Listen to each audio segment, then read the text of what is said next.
CSWDO Davao gipaniguro nga patas ang hinabang alang sa mga linibo ka mga nabahaan sa dakbayan. Alang sa kumpleto detalye, katropang Marvin Ibano. XFM Report.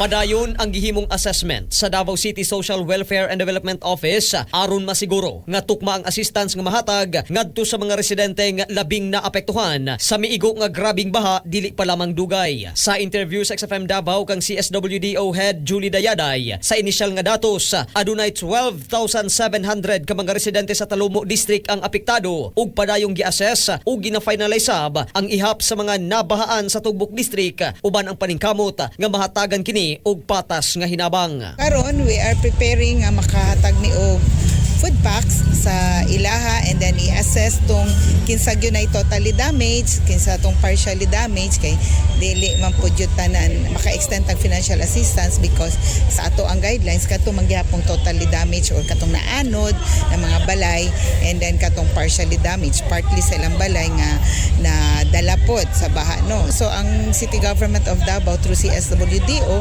ga preparar pataan na final sa data gyud na para pod walay ma-left behind o na-equal ba nga pagtan-aw pod sa assessment nato. Gipasalig sab nga mahatag ang burial assistance ug uban pa alang sa biniling pamilya ni adtong namatay tungod sa kalamidad. Sa karon, gikumpirma ni Dayaday nga aduna nay mga residente ang hinay-hinay nang namalik sa ilang nabahaang panimalay samtang padayon nga nakadeploy ang mobile kitchen sa CSWDO ngadto sa upat ka mga evacuation sites, partikular sa Talomo District kung asa aduna pay nagpabiling mga evacuees. Gilauman sab ni ini nga magpadayon na ang malinawong panahon aron makarecover ang mga apektadong pamilya sa dakbayan. Mga katropa, aron kanunay kitang healthy mag-Xanthone Vitamin C. Katropa mo sa balita sa Davao City, Marvin Ibano, XFM News. Premium D3.